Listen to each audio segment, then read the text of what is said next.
Assalamualaikum warahmatullahi wabarakatuh. Puji syukur marilah kita panjatkan kehadirat Allah Subhanahu wa Ta'ala yang telah memberikan kesempatan untuk bisa berkumpul pada pagi ini dalam keadaan sehat walafiat. Sebelumnya saya ucapkan terima kasih kepada yang terhormat Ibu Habsyah Saparidah Agustina, SKep Nurse MKep, selaku dosen pengampu mata kuliah komunikasi yang sudah meluangkan waktunya untuk presentasi pada pagi ini.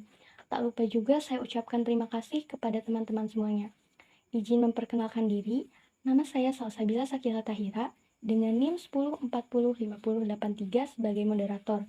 Dan rekan saya yang pertama ada Giasul Firas Adinata dengan NIM 10405038 dan yang kedua ada Lia Rizky Anansyah dengan NIM 10405047 dan yang ketiga ada Atin Hatini dengan NIM 10405020.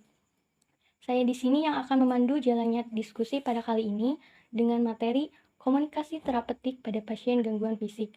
Adapun susunan acaranya yaitu yang pertama ada pembukaan, yang kedua ada penyajian materi, yang ketiga ada sesi tanya jawab, yang keempat ada kesimpulan, dan yang kelima ada penutup. Acara yang pertama yaitu pembukaan, marilah kita bersama-sama mengucapkan basmalah. Bismillahirrahmanirrahim. Selanjutnya penyajian materi. Saya persilakan kepada penyaji untuk memaparkan materinya. Pengertian komunikasi terapeutik. Komunikasi terapeutik adalah suatu alat yang penting untuk membina hubungan terapeutik dan dapat mempengaruhi kualitas pelayanan keperawatan. Komunikasi terapeutik menjadi sangat penting karena dapat mempengaruhi tingkat kepuasan pasien terhadap pelayanan kesehatan yang diberikan, menurut Diankes Kemenkes 2022. Pengertian gangguan fisik. Gangguan fisik terjadi apabila kondisi fisik mengalami penurunan akibat penyakit maupun perubahan fungsional tubuh. Gangguan fisik dapat mengancam integritas diri seseorang. Ancaman tersebut berupa ancaman eksternal dan internal, menurut Stewart dan Laraya 2005. Karakteristik pasien dengan gangguan fisik. Menurut penelitian yang dilakukan di Rumah Sakit Umum Daerah Kota Madiun, karakteristik pasien dengan gangguan fisik yang dirawat di ruang bedah dan penyakit dalam sering memiliki gangguan kecemasan. Selanjutnya ada klasifikasi pada pasien gangguan fisik. Menurut Undang-Undang Nomor 4 Tahun 1997, disabilitas fisik atau kelainan fisik terdiri dari yang pertama ada kelainan tubuh tunadaksa. Tunadaksa adalah individu yang memiliki gangguan gerak yang disebabkan oleh kelainan neuromuskular dan struktur tulang yang bersifat bawaan, sakit atau akibat kecelakaan, kehilangan organ tubuh, polio, dan lumpuh. Yang kedua ada kelainan indera penglihatan, tunanetra. Tunanetra adalah individu yang memiliki hambatan dalam penglihatan. Tunanetra dapat diklasifikasi ke dalam dua golongan, yaitu buta total, blind, dan low vision. Yang ketiga ada kelainan pendengaran, tunarungu. Tunarungu adalah individu yang memiliki hambatan dalam pendengaran baik permanen maupun tidak permanen.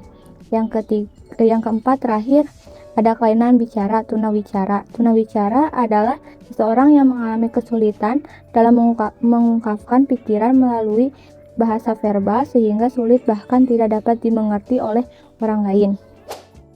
Terus selanjutnya ada penerapan komunikasi terapeutik pada pasien dengan gangguan fisik.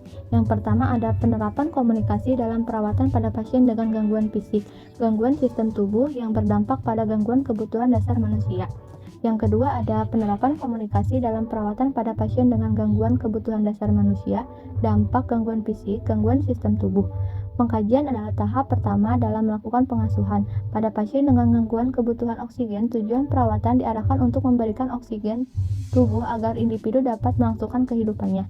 Yang ketiga ada penerapan komunikasi tahap diagnosis pada klien dengan gangguan kebutuhan oksigen. Selanjutnya mengklasifikasi dan dijelaskan untuk menentukan diagnosis atau masalah penyakit. Contoh komunikasi tahap diagnosis, berdasarkan hasil pemeriksaan yang telah dilakukan, diketahui bahwa kadar hemoglobin ibu rendah sehingga kemampuan mengangkut oksigen ke jaringan kurang yang mengakibatkan ibu merasa sesak. Yang keempat ada penerapan tahap komunikasi perencanaan pada klien dengan gangguan kebutuhan oksigen, nutrisi, eliminasi, dan pemberian pengobatan. Aktivitas penting dalam perencanaan adalah menetapkan tujuan dan rencana tindakan pembedahan. Beberapa aktivitas yang direncanakan dan harus dikomunikasikan antara pengatur posisi lain, latihan pernapasan dan batu efektif, pelembab dan nebulizer, serta penyedot. Contoh komunikasi tahap perencanaan saluran hidung ibu tidak bersih. Saya berencana untuk melakukan pengajaran tentang latihan pernapasan dan batuk efektif. Yang kelima ada penerapan tahap komunikasi implementasi pada klien dengan gangguan kebutuhan oksigen. Komunikasi terapeutik untuk memberikan penjelasan terkait tujuan dan tindakan yang akan dilakukan. Contoh implementasi tahap komunikasi, saya akan mulai mengajarkan bagaimana cara bernapas dan batuk efektif. Apakah ibu sudah siap? Yang keenam, terakhir, penerapan komunikasi tahap evaluasi pada klien dengan gangguan kebutuhan oksigen. Aktivitas ini dilakukan untuk mengukur pencapaian keberhasilan pemelihara dan tindakan yang telah dilakukan sesuai standar. Contoh komunikasi tahap evaluasi, setelah selesai nebulizer, jalan napas ibu setelah kembali terbuka sehingga tidak ada lagi suara napas yang keluar saat ibu bernapas. Selanjutnya ada teknik komunikasi. Ada beberapa teknik yang bisa digunakan untuk beberapa pasien dengan gangguan fisik tertentu, antara lain pertama, klien dengan gangguan pendengaran. Teknik-teknik komunikasi yang dapat digunakan klien dengan gangguan pendengaran antara lain, pertama, orientasi akan kehadiran Anda dengan menyentuh klien atau memposisikan diri di depan klien. Kedua, gunakan bahasa yang sederhana dan bicaralah dengan perlahan untuk memudahkan klien dengan gerak bibir Anda. Nah, yang kedua ada klien dengan gangguan penglihatan. Teknik-teknik komunikasi yang dapat digunakan klien dengan gangguan penglihatan antara lain, satu, sebisa mungkin ambil posisi yang dapat dilihat klien. Kedua, identifikasi diri Anda dengan menyebutkan nama dan peran.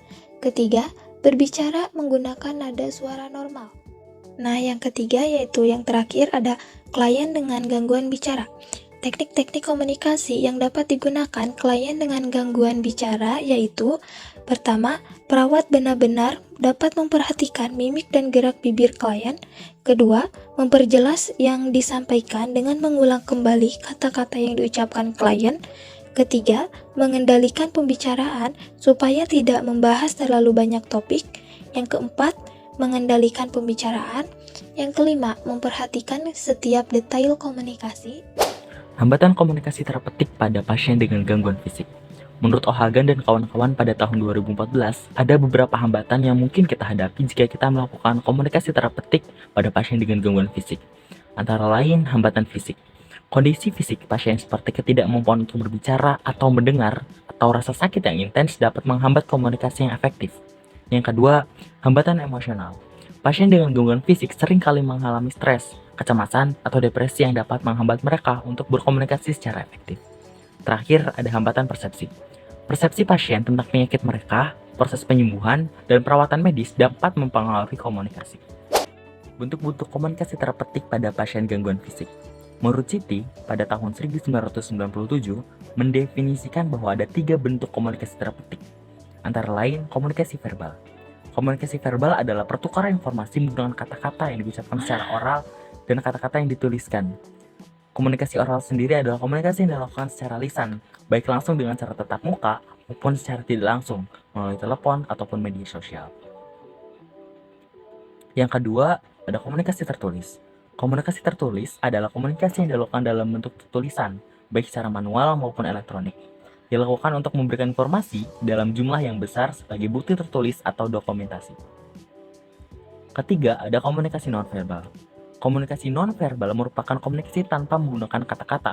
Komunikasi ini tidak disampaikan secara langsung oleh komunikator, tetapi berhubungan dengan pesan yang disampaikan secara oral ataupun tulisan. Macam-macam komunikasi nonverbal adalah kontak mata, ekspresi wajah, postur, atau sikap tubuh.